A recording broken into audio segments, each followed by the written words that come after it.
que é bom pra mim é onde eu quiser estar. A estrela ainda brilha, ela é quem vai me guiar. Ser guerreira é minha sina, batalhando pra vencer. Tenho voz pra ser ouvida, tenho sonhos pra viver. Não vão mais conseguir me anular, me calar. Ninguém vai me impedir de cantar e lutar. Seja em casa, no campo, na rua ou na praça, chega de mordaça, agora eu vou falar. Porque eu sou mulher pra fazer acontecer. Eu sou uma delas, são elas por elas, ocupando os espaços de poder. Porque eu sou mulher pra fazer acontecer. Eu sou uma delas, são elas por elas, ocupando os espaços de poder.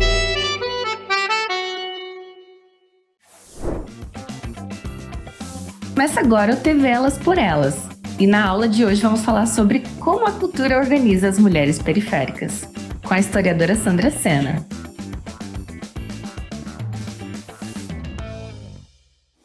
Olá, como vocês já me conhecem, me chamo Sandra Sena, sou historiadora, coordenadora da TV Elas por Elas, militante antirracista e feminista do Partido dos Trabalhadores. E hoje vamos tratar de um tema central para a nossa militância, para a constituição do nosso partido, Mulheres, Raça e Classe. É sobre esse debate que se constitui a militância das mulheres no Partido dos Trabalhadores, né? E falar de mulheres no Brasil exige compreender que gênero, raça e classe são dimensões inseparáveis. A sociedade brasileira ela foi constituída a partir de um modelo colonial, escravista e patriarcal, que produziu hierarquias profundas entre toda a sociedade. Nesse contexto, nunca existiu uma experiência feminina homogênea. As mulheres foram historicamente sendo posicionadas de maneira desigual, de acordo com sua inserção racial e de classe, o que exige uma análise estrutural e histórica nas nossas experiências, né? Por sua vez, o racismo ele estruturou toda a sociedade brasileira, desde o período colonial até os dias atuais. A escravidão organizou não apenas a economia, mas também as nossas relações sociais, políticas, simbólicas, econômicas, os nossos afetos, enfim, toda a nossa constituição de sujeitos e sujeitas na sociedade brasileira, né? As mulheres negras, em especial, elas foram exploradas como força de trabalho, submetidas à violência sexual e à responsabilização pela reprodução da vida. Esse processo consolidou um patriarcado racializado, no qual gênero e raça operam conjuntamente para definir lugares sociais e possibilidades de existência. Então, acho que vou fazer um contexto histórico aqui para que a gente possa se inserir no debate de forma mais qualificada. Durante o período escravista, que durou mais de 300 anos e que ainda perdura na nossa realidade, a exploração das mulheres negras constituiu um dos pilares centrais da economia colonial e da ordem social brasileira. Diferentemente de uma leitura que nos coloca apenas como vítimas passivas de um sistema, a nossa condição revela a complexa articulação entre racismo, patriarcado e exploração de classe que estruturou a formação do nosso Brasil. As mulheres negras, em especial, elas foram incorporadas ao regime escravista como uma força de trabalho produtiva, nas lavouras, nos engenhos, nas atividades urbanas, nos serviços de comércio das cidades. Porém, a gente também assumiu o lugar da reprodução social, o trabalho do cuidado, né, que a gente tanto traz aqui na nossa TV como um debate central para nossa discussão e nossa formulação política. E nós somos responsáveis pela manutenção cotidiana da vida das senzalas e das casas grandes. Os nossos corpos foram transformados em territórios de dominação. A violência sexual, ela nunca foi sobre um desvio moral da elite, das elites colonizadoras. Muito pelo contrário.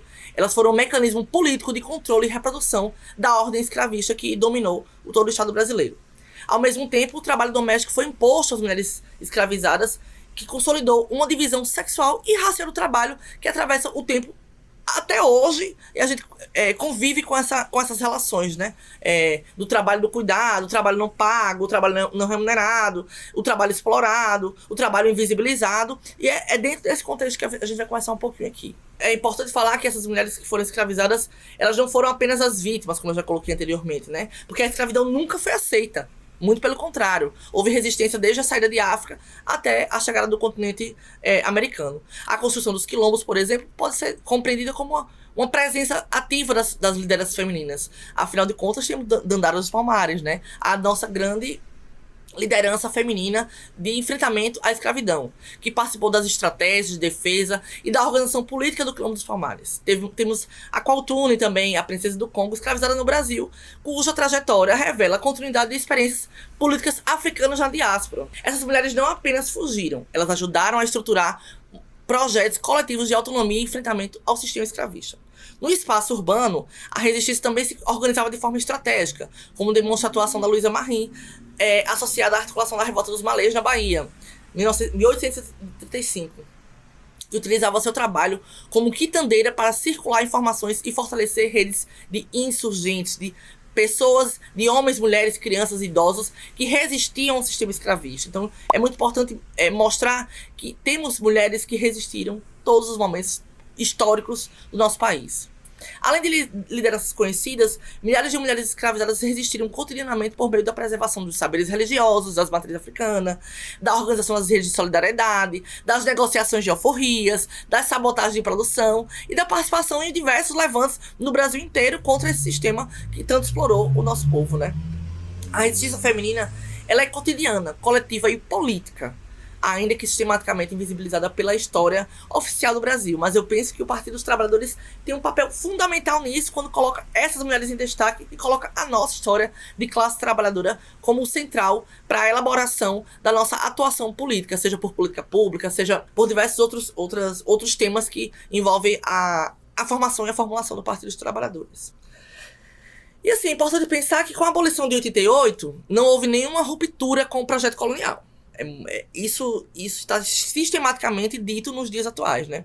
A chamada transição do trabalho livre, do trabalho escravo para o trabalho livre, ela ocorreu sem nenhuma reparação.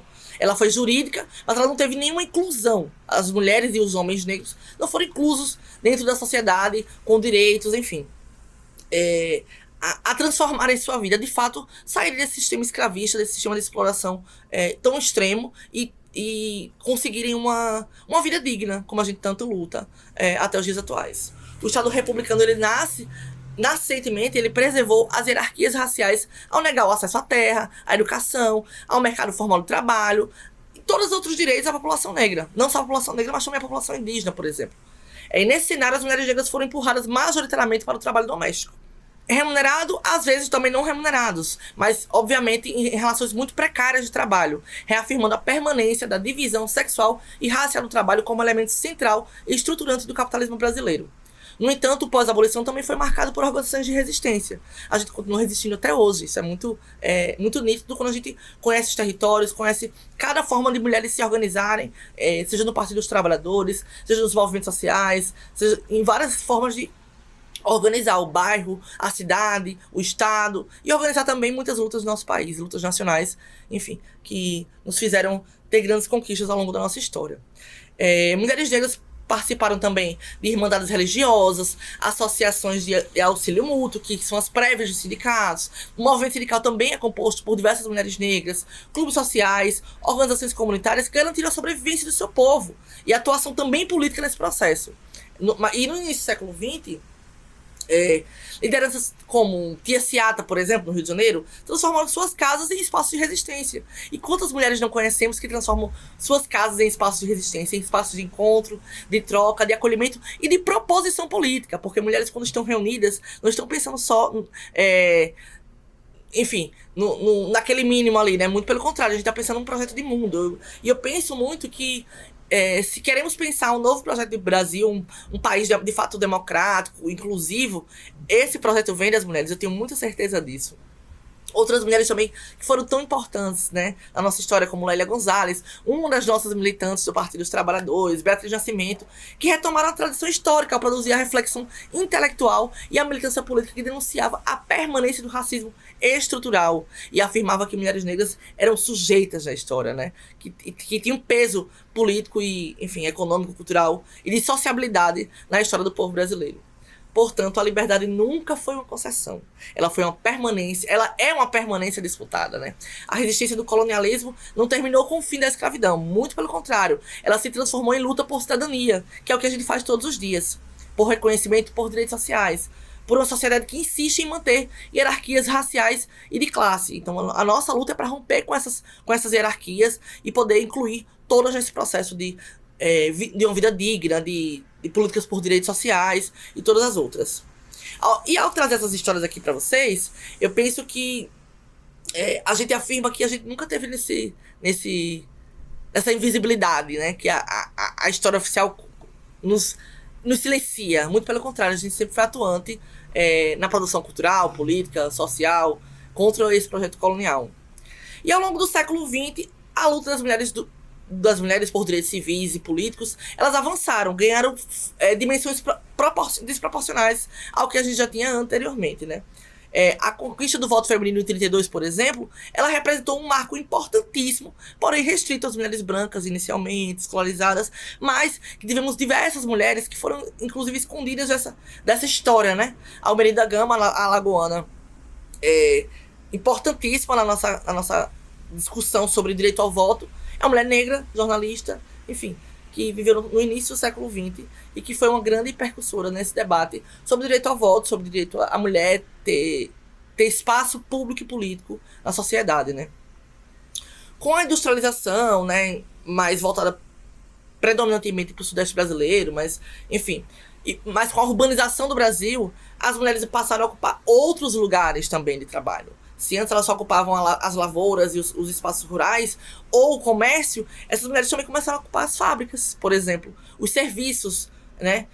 O mercado de serviços, além de sempre ocupar o trabalho não remunerado, que é o trabalho do cuidado, do qual essa TV trata cotidianamente, com formulações, com pessoas que estão pensando em política pública, porque cuidado é trabalho, né? O cuidado com a casa, com a família, toda a sociedade é trabalho. E esse trabalho precisa ser remunerado. Acho que esse é um grande eixo assim, das mulheres petistas, da luta pelos direitos trabalhistas, pelo direito à vida, pelo direito à dignidade, né?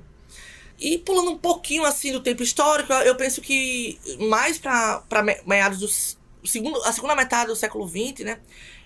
As mulheres também se organizaram nessa renovação do movimento negro, na renovação do movimento sindical, na renovação do próprio movimento feminista.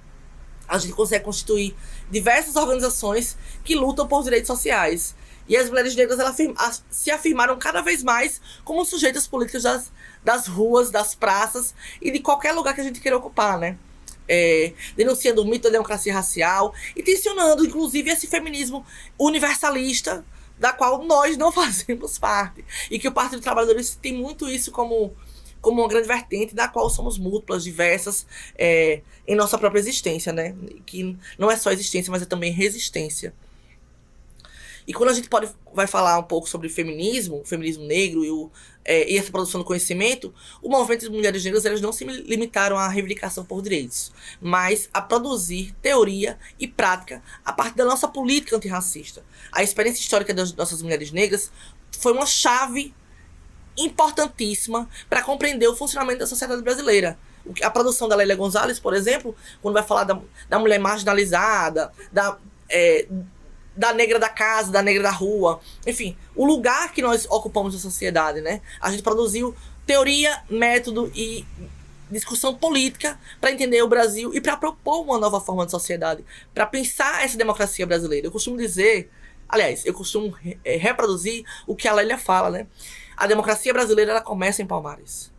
E ela começa em Palmares porque teve mulheres como Dandara dos Palmares, como a Qualtune, como várias outras que lideraram revoltas, que tiraram homens, mulheres e crianças do sistema escravista e fugiram e negaram a escravidão.